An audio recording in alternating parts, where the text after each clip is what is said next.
course, living in Mobile has some great features, but there are also some reasons you might not want to call Port City home. In the past 5 years of living here, I have found some things that I honestly don't love about Mobile. My name is David Beasley. I'm a local realtor, and I help people just like you move here every single day. Now, I don't want to mislead you. I absolutely love this city with all my heart, which is why I chose a career helping people move here. However, it would be a mistake to mislead you about any shortcomings that this city might have. No city is perfect, and neither is Mobile, so here are 10 reasons you might not want to move to Mobile. Now, this list is actually not in order because everyone's different. In all honesty, there are some points on this list that I actually personally view as positives, but that other people might view as negatives. Like point 9, I want to give you all the facts so you make the most informed decision that you can on whether or not to move here. The first big challenge I have found living in Mobile, Alabama is the sprawl of the city. What I mean by that is that Mobile, Alabama has a very large area for the city's size. There genuinely is so much to do here, but it isn't a very compact place. You might find yourself driving across the city frequently for meetings, appointments, and nights out. For example, where I'm from in Northeast Mobile, I drive about 25 minutes to work every single day. However, in a totally separate area, I commute to church, which is 20 minutes away every Sunday. Where I was from in the Midwest, it seemed like everything was a maximum of 10 minutes away, and that just simply isn't the case here in Mobile. Now, if you're coming from another large city, this honestly might not be a big deal for you if you're already used to commuting. However, if you're coming from a small town, it's going to take some adjustments.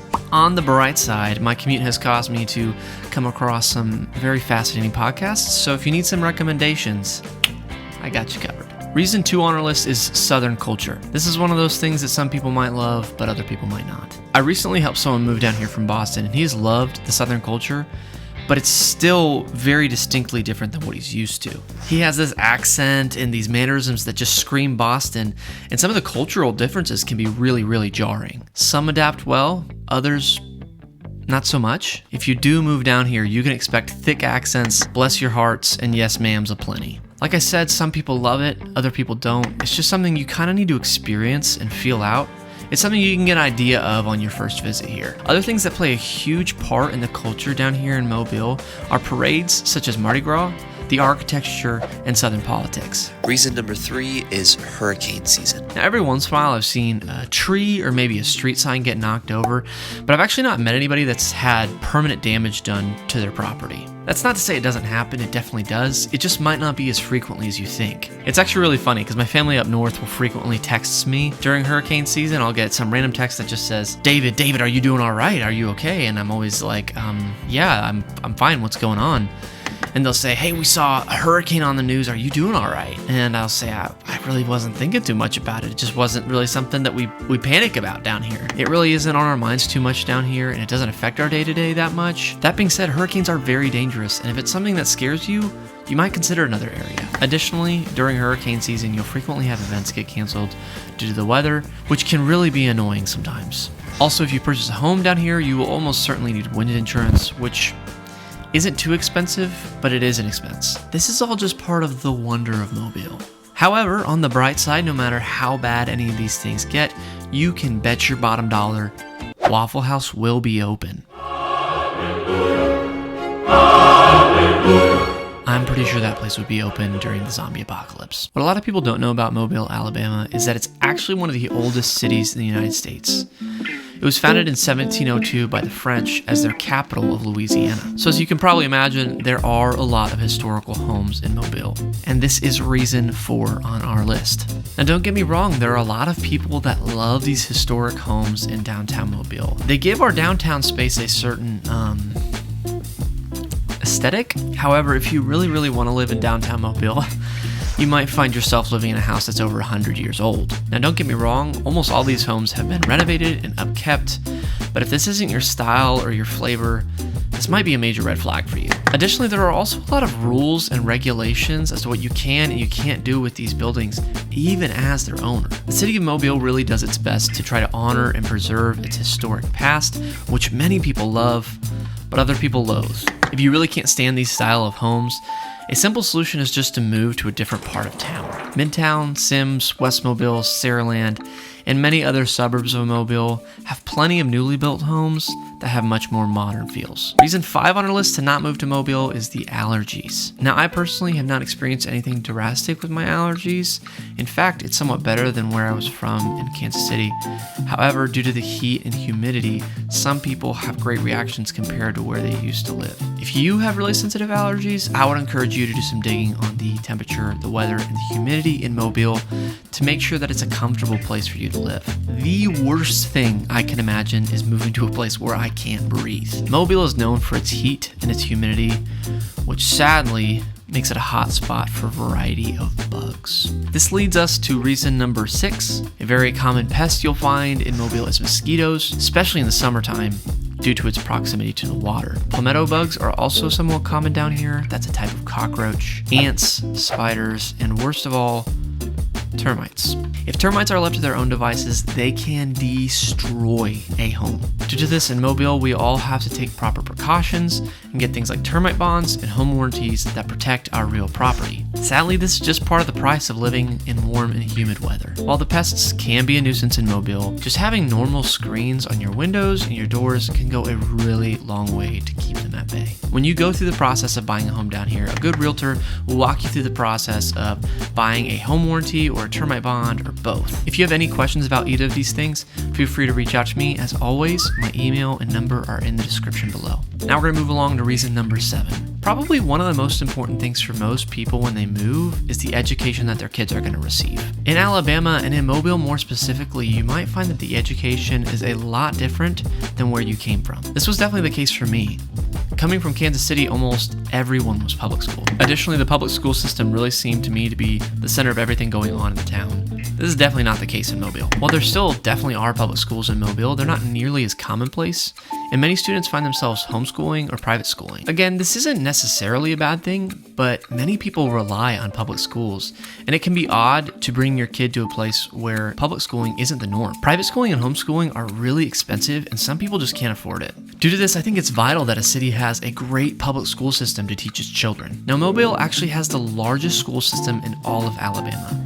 This means it's very diverse and there's a lot of details, which I can't go into in this video, but here are the highlights. Here in Mobile, schools like Baker and Murphy High School are the more well-known options. Baker is often recognized for its academic performance and extracurricular activities. Additionally, there are suburbs of Mobile like Sims, Saraland, and West Mobile that have public schools that do perform very well. West Mobile's elementary school and middle school often do receive praise for how they perform academically. Additionally, Sims High School Mary G. Montgomery continues to show gradual improvement year over year. Saraland is kind of unique because it operates its own city school system independent of Mobile County. And it's often praised and has higher ratings in academics and extracurricular activities. Meanwhile, schools in Theodore and Pritchard and in other areas face more significant challenges, often due to major economic disparities. Despite this, dedicated educators and community leaders are making strides to improve these school systems for these students. Due to that great difference in educational background in the different areas of Mobile, I would encourage you to do as much research as possible into these different schooling options. You can really start to narrow down what part of Mobile you want to live in if you know what type of school that you would like your little one to attend. Moving along to reason number 8. Something that you really might expect for a city as large as Mobile is for there to be a rigorous public transportation system, but that is simply not the case. Mobile, Alabama faces ongoing challenges with its public transportation infrastructure, which is limited by both scope and accessibility. The Wave Transit System, which is the city's primary transit provider, hosts a fleet of a couple buses that make routes through the city, but they really struggle to meet the city's needs. Our city is growing and it's geographically dispersed, which means we really don't have the infrastructure we need for transportation. Many of these routes have limited hours of operation, infrequent service, and poor coverage, which leaves vast areas of our cities without public transportation. This lack of a comprehensive public transportation system can be a barrier for many citizens who rely on it for things such as running errands, commuting to work, attending school, or accessing healthcare. The sad part about this is it actually disproportionately affects seniors, disabled people, and lower income individuals who might not be able to afford a car. This can really make it difficult for them to maintain independence and stability. Furthermore, this lack of investment in the public transit system causes more people to use their own personal vehicles, which contributes to traffic and pollution. Now, fixing Mobile's public transportation issue would require a significant investment from the city, innovative solutions, and a commitment to make that happen. In other cities, you can rely on a bus, a train, or a bike to get you to work. This just isn't really feasible in Mobile. If you don't want to drive or you're just physically unable, there might be better cities that better suit your needs. On the upside, Mobile is one of the only cities that I know of where free parking is kind of the norm. Now, don't get me wrong, there still are some places that will try to make you pay, but as a whole, parking downtown can be very inexpensive or even free. Now, you might need to walk an extra block or two every once in a while, but if it saves you a buck or two, it might be worth it. I can tell you right now, this is not the case in nearby cities such as New Orleans. Okay, so I alluded to this earlier, but I do not actually think this is a reason that I would personally not move to Mobile. So if it seems like my heart is not totally in it, that's why. Reason 9 is the heat and the humidity in Mobile, Alabama. I personally love the warmth down here. It leads to longer summers and more comfortable weather for me personally. However, I understand that some people don't feel the same way. In all honesty, we really don't have 4 seasons down here. We really have more like 2.5. We never see snow, which can be sad at Christmas time. Now, that being said, I still don't miss scraping off a sheet of ice before I go to work every morning like I had to do in Kansas City during the wintertime. Additionally, the warm weather down here is the cause of some of the issues that I listed before, such as the termites and the allergies. Additionally, the humidity can cause hot summers to be even hotter, which can make it unbearable for some people to even be outside. Pools, like I said, are very comfortable in the summertime, but if it gets hot enough, the cool refreshment can feel more like bath water. Again, all of these frustrations are really just things I've heard other people say. They aren't really my personal issues with Mobile. When you move to a new place, you really need to know what you're getting, and warm weather is just part of the deal down here. Now, I can go on and on as to why I actually love the warm weather, and I did in my last video, but there really are a lot of benefits to having 9 months of warmth. Now, there's no positive way to spin this last reason. Flood risks in Mobile are generally a lot more frequent than in other places. Unless you're coming from somewhere similar, near the coast, the flooding is probably going to be a lot different here than what you're used to. Now, this actually impacts the architecture greatly of houses down here in Mobile. For example, there are no houses with basements down here. Also, the closer you get to the water, the more houses you're going to begin to see on stilts. This is a preventative measure for the flooding. Now, I personally love the feel of a good basement. It just feels so cozy and comfortable and homey to me. And sadly, Mobile houses just lack this. Now, that's not me saying there aren't plenty of comfortable, cozy, homey places to live in Mobile. They just won't have basements. Additionally, if your home falls in a floodplain, you're going to have to pay separate insurance for that. And this doesn't typically cost a ton, but it's definitely an annoyance. On the flip side of that, insurance in these areas can cost a lot. If you look south of our southernmost highway in Mobile, you're going to find that the insurance for the houses in that area can be double what you find in other places. This can greatly increase your monthly payments on your home. And the worst part is none of that's even going towards your mortgage, which means it's not going towards equity that you can access later. Now, to be clear, a lot of homes do not fall in the floodplain in Mobile. In fact, most homes don't. In all honesty, I don't know that this is actually a reason not to move to Mobile. It's just something you should know about so you make an informed decision before you purchase your property. If you have all the information on an area, you can make an informed decision, which will be one that you won't regret. Home ownership should be an exciting process that brings joy and fulfillment. It shouldn't be something that is painful and that you grow to regret. If you have any questions about moving to Mobile, Alabama, please feel free to leave a comment, text, call, or email me. Now, I know after hearing that list, it might sound like I absolutely hate Mobile, Alabama, but trust me, I do not. I love it here.